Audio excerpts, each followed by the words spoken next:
agikubye.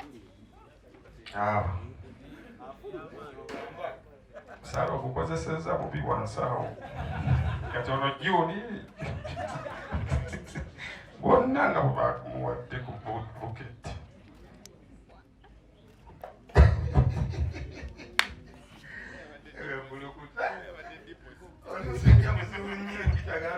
Abooluganda mwebala okujja mwebale nnyo mwebali eddala sansi okwalaba bonna abantu abasinga b'endaba mmanyi baluganda betubeera nabo bayirivi ne akulira ab'oluseke Salimu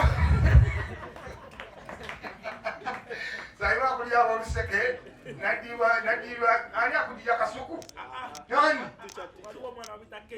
Keize kaolya Keize yena babiri ne Kasuku lekamu makifo ate yagenda waladagala sikati Kasuku wetuba badiploma badiguli balina ligi yaabwe naye nga kisigala gwe boosi waabwe.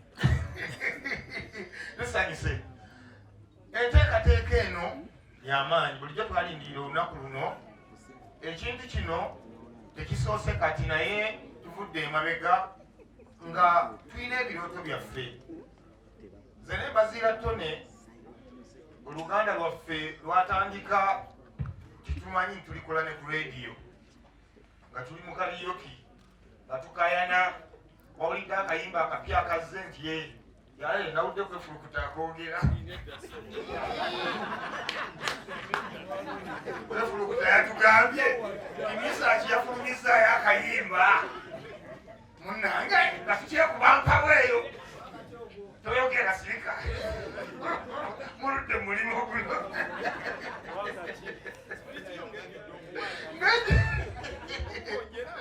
kaakano Mukama Katonda yanaatukwatirako ne tugenda ku rediyo Ikweta eyo gye twasanga mwami Lwanga Junior y'omu ku balungamya abaffe abaasookera ddala. Mwami Lwanga Junior yongera okuyimirira omulundi ogwokubiri bayinza okuba bakulaba tebannakutegeera bulungi. Era twabeeranga mu kalyoki waffe n'okuyirirwa nga bamwami Lwanga Junior tubawulira nga bakwatiridde Masaka mu nteekateeka za media nga bw'ayimirira ku muzindaalo n'ayogera owulirira ddala nga musajja akuwa obulango nga tumuwuliriza ne tumwegomba.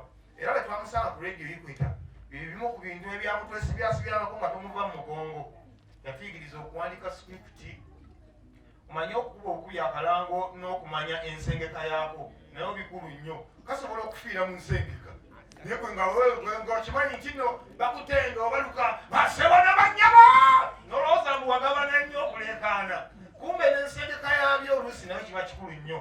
Kati twali twewulira okuleekaana n'agamba nti okuleekaana si kikulu naye byoleekaana biki.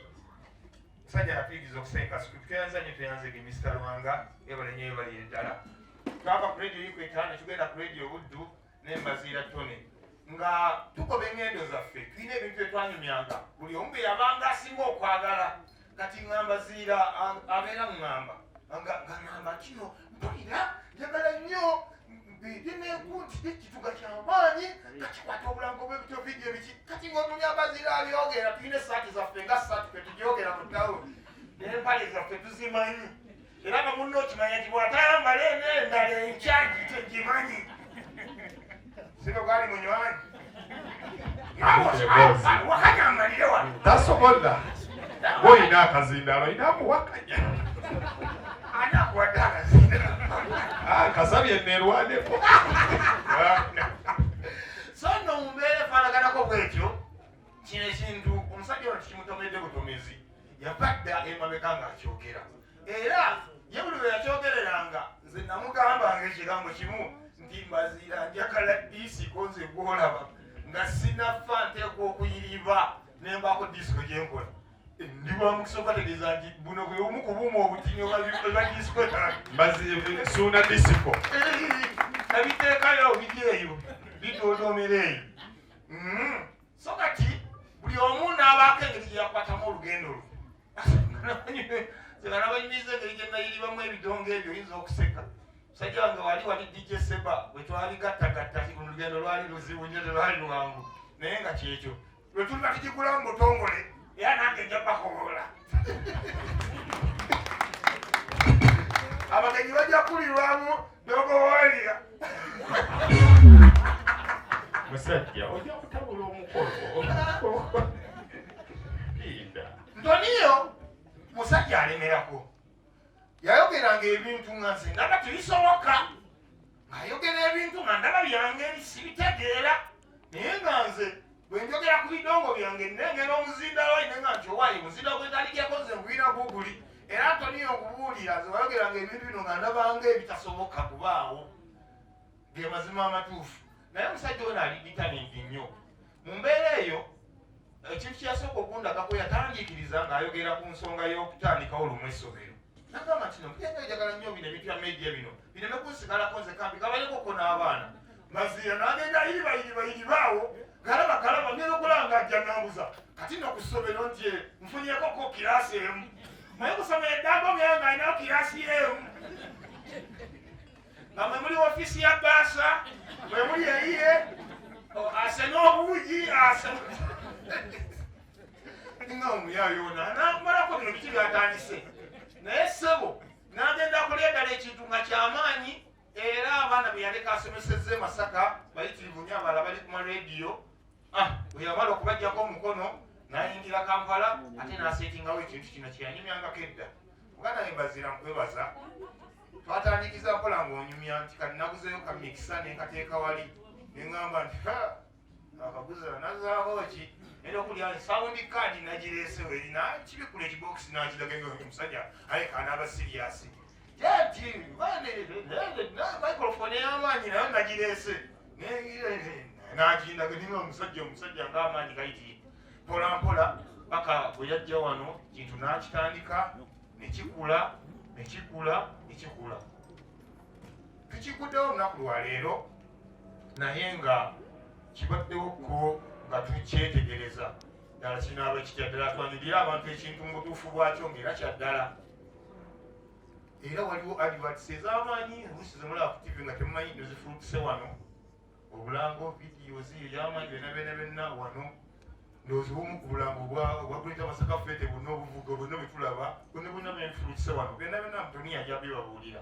Naye katuli basanyufu nnyo nti nenteekateeka gye tubanjulira mu butuufu yayidde bulungi nnyo. Mbazira Tonny musajja ali determined nnyo ate watandika ekintu aba akisimbudde. Era nga Sayimu bw'ayogedde n'agamba nti waliwo abasajja ab'amaanyi abafunye mu kintu kino. Era Mbazira sigenda kufa ku kalenje kubanga kakasanga ekintu kino tekiraga wala. Kale bwe naaba nze nange nnyaza eby'ebbala yamanye nti neggweeno nawo ninako ekiwejjuwejju.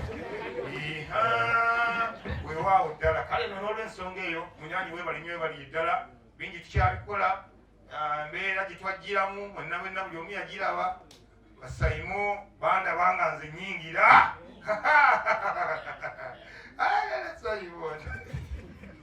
Yali alina mukati bwe yantuuzanga n'alyoka ambulira ebigambo emitwalo nga 8. Tonnakolako yadde n'ekimu bwe yagamba. Sinakolako n'ekimu yagambanga okukuwasa kulungi badde sinaba naye nga ndabira ku ye waba tannagange nga kale nno byebyo naye nga Mukama Katonda tumwebaza nga tuvudde mu lwali. Mukama Katonda weebale nnyo weebali eddala. Tetwamanyako nti olunaku lusobola okukya mutuufu n'oyita abantu nga bano ne bajja. Bannange mwebali nnyo weebali eddala. Bannamawulire bannaffe mubadde balungi nnyo gye tuli okuva ebbanga lyonna. Buli nteekateeka yonna ebaawo mujja ne mubaawo ne mugitegeeza abantu. Amaanyi gaffe agasinga obungi gatuli baganda baffe bannamawulire obutatuvangamu n'okugyayo ekyo ekituufu mu butuufu bwakyo nga bwe kiba kibadde. Kola ekivulu ng'ekyo ne kigenda kikwata ssebo. Wamawulire ng'asazeewo okukuba ekikono akikuba n'akwata eno obutebe gye bubadde tebunabagira nankani n'abagamba nti ab'ebinyanjanyanya nga bagenda bagwa. Akakateko kakakumala okukukyankalanya enteekateeka y'ebbanga lyonna. Olw'ensonga bannamawulire mwebale nnyo weebali eddala. Mwebale nnyo mwebali eddala baganda baffe. Amaanyi gaffe gatuli mu mmwe. Temutuvangamu naffe tubaagala nnyo mwebali eddala. Kwefu tweyanza sanyuse nnyo okubanga ndi naawe nakuwulira. Kwefu mukubye ekintu ki weebale Engeri gy'olina disi. Weebale.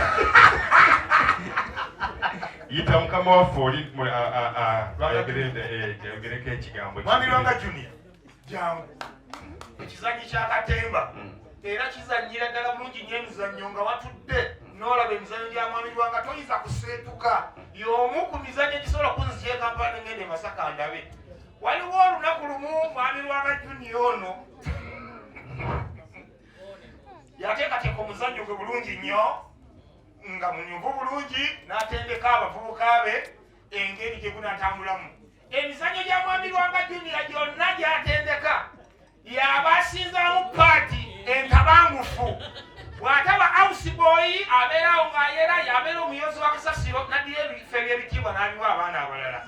Kakati olunaku lwali lumu baali ku stage nga bazannya, yalina paati we baali balina omukubira kibooko nga n'abamukuba kibooko ye dayirekita bali baana be. Kati ndowooza waliwo embeera y'okuba waliwo embeera eyali tetambudde bulungi nga abaana bazannya naye nga bayiwa akano gamba musajja nga luli yatunyegerezaako katono bwati zaali 2:8 ng'era bw'omanya zaali zinakuba 3:8 lwaki yakola bwati. Kakati paati y'okuba kibooko etuuka, omu ku bakumi bamuyita Mivule muganda wange. Emboozi yaginyumiza bulungi nga bwe yali nange nali omuzannyo naye nga bagakiitiridde nga bakuba bya ddala. paati y'okuba kibooko omukulu dayirekita bwe yatuuka ebyana byanyweza omukku ne bakuba musajja mukulu ono kibooko agenda okulaba ekiri ku script kisusse engeri gye yakiteekateekamu esusse. Omanyi kye yakola? Yadduka n'agenda mu audience gye yaweera oda eyo paati ngijjamu ey'okkuba yagiti